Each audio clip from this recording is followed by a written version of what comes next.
So both teams have their marching orders, and we'll get going again here in quarter number 3. On the return now, it's Josh Huff. And they're going to start this drive in pretty good shape as they get it up past the 30.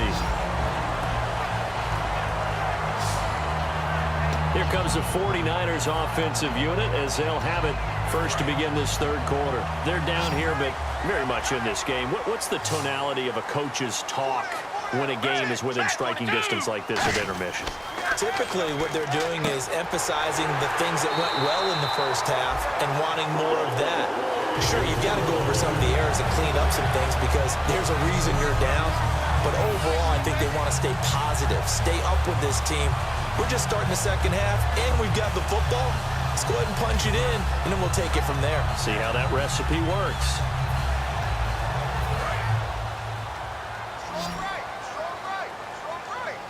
They come out 5 wide, 3 of them to the right side. A first down throw for Gabbert. He's got time in the pocket. And no escaping this time as he'll go down. They got him for a sack. And plays like that really hurt play calling. They had a really nice gain on the previous play, but gave about half the yardage back on the sack. Excellent pressure up front. Nowhere to go with the football. Down he goes. Looks like the defense in press coverage here. 1 receiver left, 3 to the right. Second down, Gabbert. They'll try and set up the screen. It's complete. Give him 2 yards on that play. And they're going to face an uphill battle here on 3rd and long. I wonder what was going through his mind when he got the play call.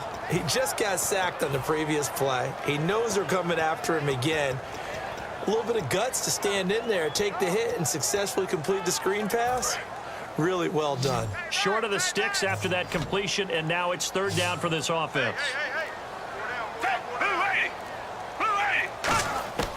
3rd and long for Gabbert. He's got time. Nowhere to escape, and he goes down. Everson Griffin in there to get him for sack number 9 now on the year. I remember when I was a kid and all I wanted was a nickel so I could get that soda down at the fountain. And guess what? The nickel came into play well. 5 defensive backs, they covered well, allowed for the sacks. Sodas were a nickel when you were a kid? No, I just needed the extra nickel so I could pay the proper price. Okay, how much were they? A dime? What were they? 15 cents. They'll need to get the play off quickly. He gets this one away, and boy, it's another boomer. And not what he was hoping for there, as this will hit in the end zone for a touchback.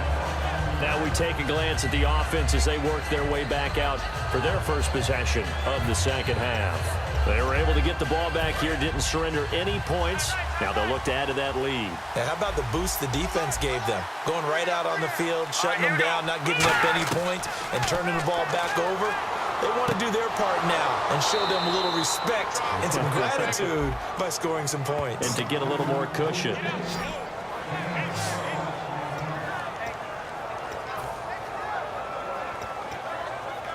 So the offense has it 1st and 10. Possible run anticipation. Here's the D-line sandwiches together.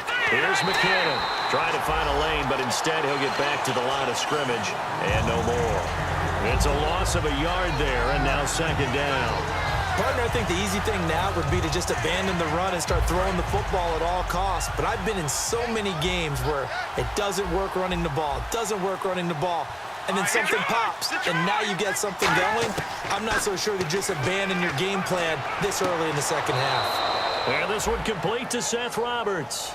It's a gain of 7, and that'll lead here to a 3rd down. If you're running out route, it's likely you're going to end up near the sideline.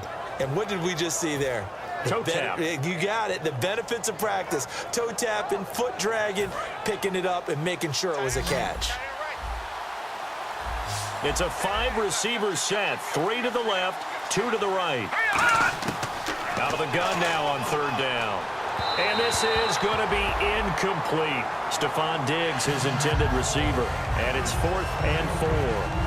A pretty good coverage there, and both of these defenses, they've had good coverage throughout this one. No doubt about it. And in today's NFL, where we're used to a bit more scoring, This feels almost like a well-pitched game in baseball on both sides where the tension continues to build.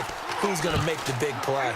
And here's a very low line drive, almost whiffed on it. Taken from just outside the 30. A nice job on the return there, 16 yards. And possession will switch hands, 1st and 10.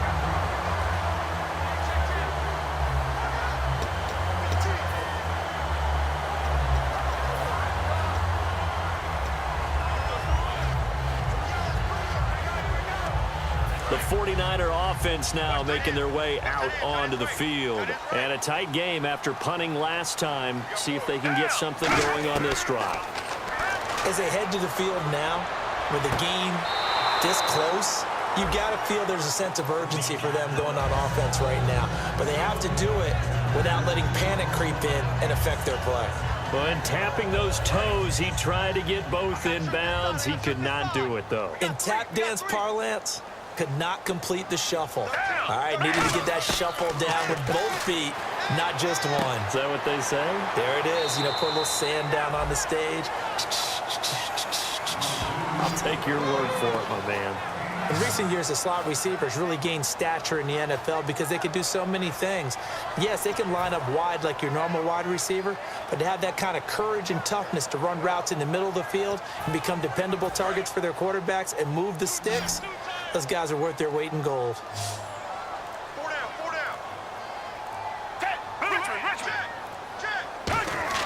On 3rd and short, going with a tight end. And he will have 1st down yardage as he's brought down at the 41. 3 yards there, good enough to keep the drive moving.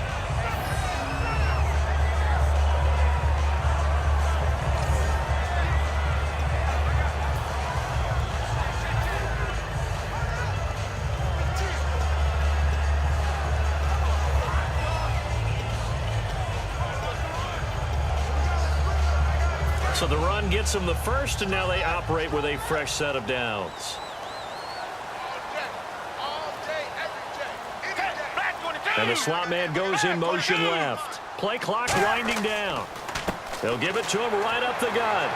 So he got free of 1 tackle, but couldn't do a whole lot else. Just a yard on the pickup there, and it'll bring up a 2nd and 9. So this is the 2nd consecutive week, as you look at the numbers, that he just doesn't seem to have the same pop as we normally see him with. Is there an injury we don't know about? That's what I'm wondering. Because that's a legitimate question right now. We're used to speed, power, all coming together.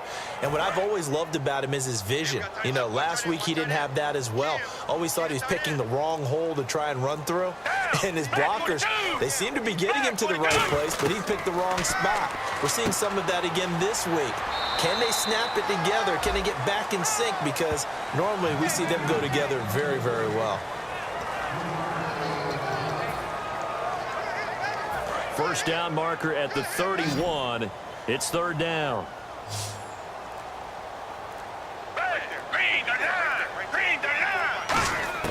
On 3rd down, Gabbert.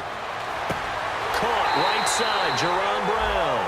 He gets 7 out of it, and he also gets a 1st.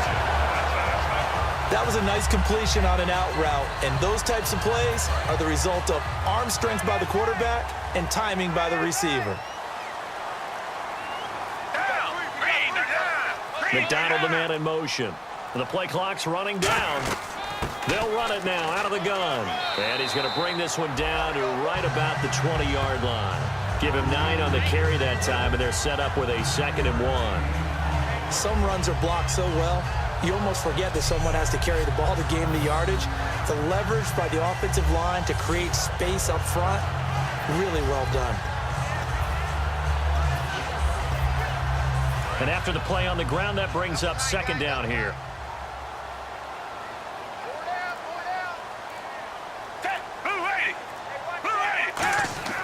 Gabbert now on 2nd down. His throw caught right around the 6. A nice pickup of 14, and it moves the stick, sets up a 1st and goal. Completion was given up, and that's why you play zone defense, so that you can have people around the ball when it's caught, and you don't give up much run after the catch.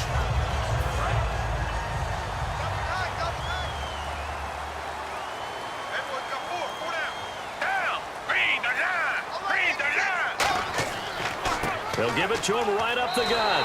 And across the chalk into the end zone. It's a 49er touchdown. A great effort there. His 4th touchdown on the year. And once again, the 49ers are back out in front. I wonder if he changed anything on his play sheet or they just executed better. Because they had 2 previous drives that ended in field goals. Before this one, they finally were able to put into the end zone. Well, whatever he did, speaking of the offensive coordinator, might be using that formula going forward. It worked there. Yeah, it works very well. He and his field general in pretty good sync right now. They're starting to move the ball well. And he puts this one through as the lead moves to 13-7.